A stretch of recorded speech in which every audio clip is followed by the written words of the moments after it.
Qabeenyi uumamaa seena qabeessi holqa Naasiyool jedhamuun moggaafamee beekamtii guddaa argachaa jira. Holqi Finfinnee irraa kiiloomeetira 555 fagaatee aanaa Malkaa Ballootti argamu kun balbala 59 qabaachuu isaa fi bal'inni isaa hanga meetira 103 akka ga'u qorannoodhaan mirkanaa'ee jira.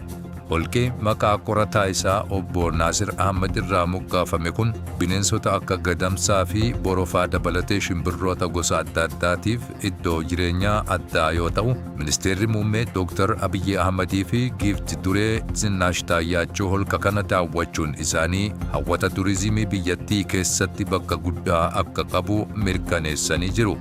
Ministeerri Muummee Dr. Abiyyi Ahmadii fi Giifti Duree Zinnaash Taayyaachoo daawwannaa godina Harargee Bahaa aanaa Malkaa Balloo holqa Naasiyoolitti taasisan hordofee guddummaa biyyaalessaa irra deebiin mirkaneessuuf lammiileen hundi ida'amuun waloon dhaabbachuu akka qaban waamicha dhiyeessanii jiru.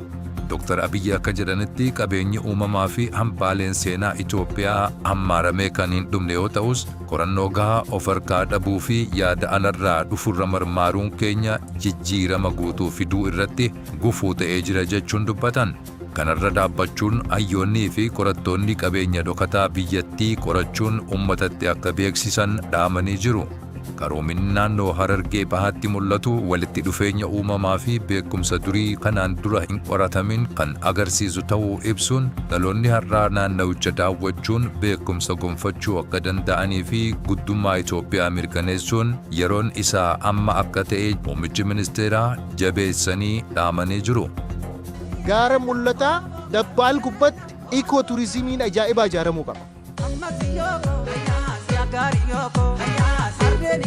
Muummichi ministeeraa akkuma argaa turtan baha Oromiyaa keessa deddeemee daawwachuutti jira. Kaleessa gaara Kundoddoorra oolanii kana faana wal qabatee bakkoota hawwataa dama baha Oromiyaa kanaan jiru bal'inaan Harargee daawwachuu irratti argamanii xiyyeeffannaan waan kennameef fakkaata. Paarkiin industirii dama baha Oromiyaa kanaa hin jiru. Giridhaa irratti qofa kan inni walitti qabamee jiru industiriin hawwata turizimii jiru irratti xiyyeeffannaan kanaan dura kennamee hojjetamaa hin turre. Amma immoo muummichi ministeeraa fuula isaanii gama industirii baha Oromiyaa kana gama hawwata turizimii baha Oromiyaa kana gabbisuu irratti xiyyeeffannoo kennanii daawwannaa isaanii gaggeessaa jiranii. Kana qofaa miti gaara mul'ataa Dabbaal gubbatti ikooturizimiin ajaa'ibaa ijaaramuu qaba. Gaara mul'ataa haalli teessuma lafaa baay'ee namatti tolu. Yoom dhaqe muummichi ministeeraa itti goruu qaba. Namoonni godina Harargee Bahaa bulchaa jirtan kan muummicha ministeeraa iddoowwan kana hunda keessa deemee akka inni daawwatu godhaa jirtan gaara mul'ataan hanqisinaa, Dabbaaliin hanqisinaa.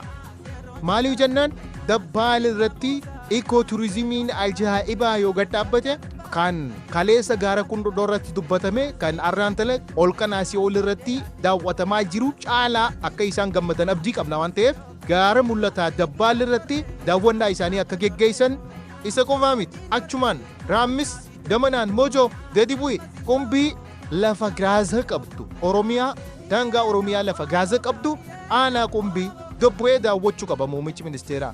Gaazni lafatti dannaqamee lafaa fooliin isaa lafarraa namatti mul'atu. Kanaaf jecha muummichi ministeeraa akka inni iddoowwan kana gahee daawwannaa isaanii geggeessu warroottan daawwachiisaa jirtan kan godina Harargee Bahaa bulchaa jirtan akka iddoowwan kana dhaqqabee daawwannaa isaa geggeessee xiyyeeffannaan toora kanaafis kennamu taasisaa isiniin jenna.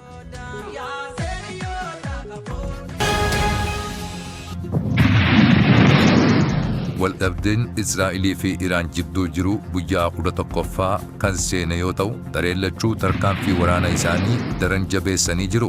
Humnoonni Israa'el dhaabbilee waraana Iraan iddoowwan misaa'ilaa fi wiirtuuwwan ajajaa irratti xiyyeeffachuun haleellaa qilleensaa geggeessaa jirti. Qondaaltonni Israa'el akka jedhanitti haleellaan kun mootummaa Israa'el dadhabsiisuu fi uummanni biyyattii akka fincilu gargaaruuf kan kaayyeeffatedha. Gama biraatiin Iraan maqaa koodii Operation True Promise 4 jedhamuun haleellaa haaloo ba'uu bal'aa eegaltee jirti.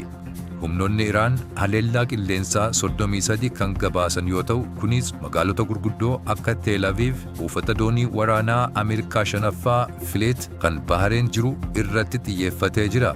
tarsiimoon waraana Iraan kan jijjiirame yoo ta'u, misaa'iloonni amma dhukaafaman hundi mataa waraanaa yoo xiqqaate doonii tokko yookaan kiloogiraama 1,000 ulfaatu kan ba'atanidha. Meeshaalee waraanaa Iraan keessaa inni sodaatamaa ta'e misaa'ila Khaybar kan jedhamudha. Misaa'illi kun saffisa kiiloomeetira 9,000 ol kan furga'uu danda'u yoo ta'u, fageenya hanga kiiloomeetira 1,450 deemuun sirna ittisaa jalaa miliquuf dandeettii qaba. Ulfaatinni mataa waraana isaa kanaan dura kiloogiraama 450 hanga 600 ture, amma gara kiloogiraama 1,000tti ol guddisuun humna dhoo'insaa isaa dachaa lamaan akka dabalamu taasifamee jira. Guddinni humna misaa'ilaa Iraan kun sirna ittisaa Israa'elii fi Ameerikaa irratti qormaata guddaa ta'ee jira. Misaa'ila Iraan tokko qolachuuf baasii guddaatu baafama. Ittisni misaa'ilaa Paatroot tokko $4 miliyoona kan baasu yoo ta'u, sirni Israa'el Aaroo 3 ammoo hojjechuuf miliyoonaan lakkaa'ama. Mataan misaa'ila Israa'el inni haaraa naannoo dhoo'insa bal'aa uumuun isaa ittistoonni misaa'ila tokkoof qolattoota baay'ee akka fayyadaman isaan dirqisiisaa jira.